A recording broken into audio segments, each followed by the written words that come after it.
एक सवाल जो डॉक्टर एस जयशंकर से पूछा गया और ये बड़ा दमदार सवाल था, क्योंकि अभी बहुत सारे लोग इसी उधड़-बुन में फंसे हुए हैं कि क्या होगा। सवाल ये था कि मक्का पैक्ट साइन हो गया, अब इसके बाद क्या होगा? क्या भारत के लिए एक बहुत बड़ी समस्या आकर खड़ी हो गई है? इन्होंने क्या आंसर दिया? बहुत ही खास आंसर है, सुनिएगा। और बहुत सारी चीजें इस वक्त चल भी रही हैं, जियोपॉलिटिक्स में इस वक्त बहुत कुछ चल रहा है, हमेशा की तरह जानने को मिलेगा बहुत कुछ। आइए जानते हैं इन खबरों को विस्तार से। तो भाई सऊदी, तुर्की, पाकिस्तान तीनों मिल गए हैं और तीनों ने नया नाटो बना लिया है। अब इस नाटो का असर कहाँ कहाँ हो रहा है? पहले मैं थोड़ा सा स्ट्रेट ऑफ हॉर्मुज से शुरुआत करती हूँ। इन्हें देख रहे हैं, ये प्राणी तो आपको याद होंगे ही, स्कॉट बेसेंट। इन्होंने क्या कहा? अभी हाल ही में इन्होंने एक बयान दिया, स्क्रीन पर इस वीडियो को सुनिए। And again, we have asymmetric information, and I'm not sure why oil has popped up on this, because this, for now, and it is at the president's discretion. If we are doing the maximum economic pressure, then that means that likely there will not be a large-scale kinetic restart, but I would emphasize that is for now. And look, we do have control of the strait.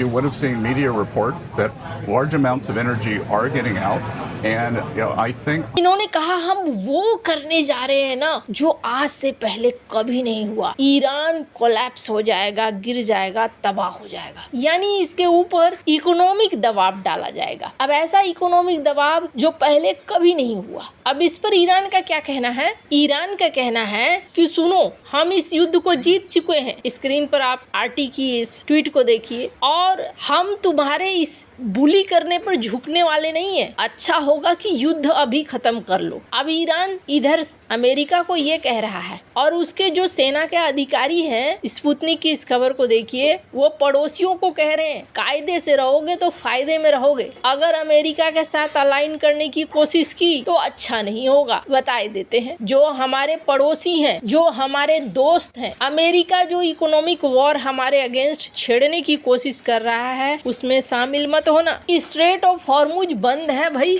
और बंद रहेगा, और तुम्हारा अगर व्यवहार America नहीं बदलता है तो हम स्ट्रेट ऑफ हॉर्मुज नहीं खोलने वाले हैं। ये कहना है उनके सेना के अधिकारी का। अब इस बीच एक और मजेदार चीज देखिए, इधर पैक्ट साइन हुआ है, लेकिन उधर क्या हो रहा है? उधर फ्रांस और सऊदी अरब आपस में बात कर रहे हैं, चल भाई किसी तरीके से स्ट्रेट ऑफ हॉर्मुज खुलवा लेते हैं। एक बार खुलवा लेंगे तो कम से कम हमारी जहाज जानी शुरू हो जाएगी। सऊदी अरब का ये सीन है कि सऊदी अरब के क्राउन प्रिंस मोहम्मद बिन सलमान डिस्कस करना चाहते हैं कि जहाजों का क्राइसिस नहीं होना चाहिए, जहाज को आने जाने दो यार, उसे क्यों रोक रहे हो? तो यहाँ पर अंदर खाने बैठकर मान मनव्वल चल रहा है कि कैसे मनाया जाए कि जहाज जाए और आए। ईरान का कहना है कि हमारी मिलिट्री डॉक्ट्रिन चेंज हो गई है और अब हम बचाव नहीं करेंगे, हम आक्रमण करने वाले आक्रामक पोस्चर में आ चुके हैं। तो यहाँ ईरान ने और एक कदम आगे बढ़कर इराक के ऑयल टैंकर को कहा कि भाई तुम्हें छूट है, तुम जाओ, बाकी अभी रुको, सोचते हैं, समझते हैं, फिर इस पे फैसला देंगे। अब ये मैंने आपको दिखलाया और बतलाया कि अभी का सीन यहाँ का कुछ ऐसा ही चल रहा है। डोनाल्ड ट्रंप कहते हैं कि स्ट्रेट ऑफ हॉर्मुज हमारा है, और ईरान कहता है हाँ हाँ आ जाओ ना, बताते हैं किसका है। अभी वाला सीन कुछ इसी तरीके का है। इस बीच डॉक्टर एस जयशंकर से सवाल हुआ, और सवाल ये हुआ कि मक्का पैक्ट तो साइन हो गया भाई, अब भारत को क्या करना चाहिए? डरना चाहिए या फिर भारत क्या करेगा? क्या भारत के पास काउंटर करने का कुछ उपाय शुपाय है कि नहीं? इन्होंने क्या बोला, इस वीडियो को सुनिए। How many countries are there which would have 325,000 seafarers, the bulk of whom are actually serving in ships out there? So every time there's an attack on commercial shipping, there's a good likelihood that there's an Indian national who's endangered. So my calculations are very unique to me. So I don't think these kinds of comparisons are really fair. I don't think they're really relevant. But does the Mecca Act worry you in any way as a clear and present? It's a defense pact at the end of the day, and we've had a military conflict with our neighbor, just recently.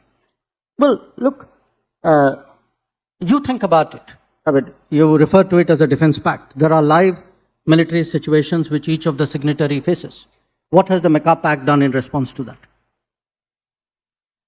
Not everybody has come to everybody's aid necessarily. Is that where you're driving? No, I think you just answered your question. You think it's not?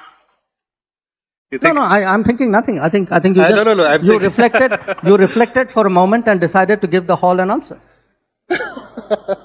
इन्होंने ठीक वही बात बोली जो मैं मक्का pact sign होने के बाद लगभग अपने हर वीडियो में बोल चुकी हूँ। इस पैक्ट का कोई मतलब नहीं है। डिप्लोमेटिक वर्ड जब इस्तेमाल होते हैं, शब्द जब इस्तेमाल होते हैं ना, तो उसमें कभी भी कोई बड़े पोजीशन पर बैठा इंसान सीधे सीधे नहीं कहता है, घुमा कर कहता है। यहाँ इन्होंने इंटरव्यूअर से ही पूछ लिया कि अच्छा बताओ, अभी लाइव में तो बहुत कुछ चल रहा है, बस इतना ही लाइन बोला। अब इसका क्या मतलब है? इसका मतलब यह है कि सऊदी पर हुती विद्रोही लगातार हमले कर रहे हैं, तुर्की पर इजराइल हमले कर रहा है, तुर्की पर नहीं लेकिन तुर्की के महत्वाकांक्षा सीरिया में अपने बेस बनाने की महत्वाकांक्षा पर, जिसके बाद तुर्की भी बौखलाया है। और पाकिस्तान के अंदर अफगानिस्तान की तरफ से जो हो रहा है सो हो रहा है, खुद उनके देश के अंदर भी बवाल मचा है। तो इन्होंने एक लाइन में कहा अभी लाइव में बहुत सारी चीजें चल रही है, मक्का पैक्ट ने क्या कर लिया। बात बिल्कुल सही है। अभी जब लड़ाई चल रही है तब कुछ नहीं हुआ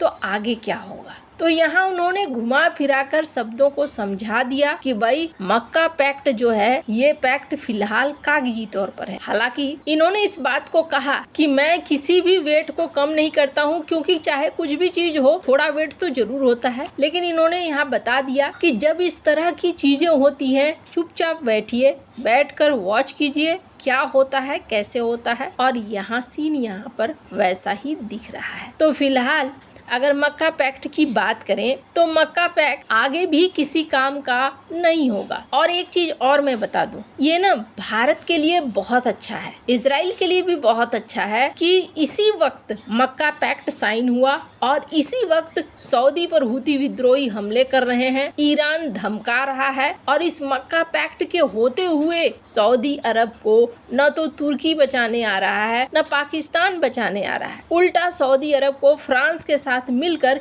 ईरान के साथ मान मनव्वल करना पड़ रहा है कि भाई रास्ता दे दो, हमें रास्ते की जरूरत है। ये सीन बता रहा है सऊदी को कि जब तुम्हें काम पड़ेगा दोनों आजू बाजू वाले आने वाले नहीं है, क्योंकि उतनी आत्मशक्ति भी इन दोनों के अंदर नहीं है। अब रही बात भारत के साथ, जब पाकिस्तान की लड़ाई अगर कभी होती है तो पाकिस्तान जरूर कहेगा सऊदी को कि यहाँ पर वो वाला पैक्ट लागू करो, चलो हमारी मदद करो। और वो मदद किस चीज से मांगेगा? पैसों से मांगेगा। दूसरी बड़ी चीज भी सीन ऐसा है, तुर्की को जिस तरीके से इजराइल हड़काए जा रहा है, अर्दोगन को लेकर बहुत कुछ बोल जाते हैं नेतन्याहू, कभी भी तुर्की और इजराइल भिड़ सकते हैं। और जब तुर्की और इजराइल भिड़ेंगे उस समय भी तुर्की सऊदी को यही कहेगा कि आओ पैसे लगाओ, क्योंकि चाहे तुर्की हो या पाकिस्तान हो दोनों की जेबें हैं खाली, और खाली जेब लड़ाई नहीं लड़ी जाती है। खैर, अब उस समय सऊदी शायद आज के समय को याद करे कि जब उसे जरूरत थी तब दोनों में से कोई भी नहीं आए और न ही मक्का पैक्ट कहीं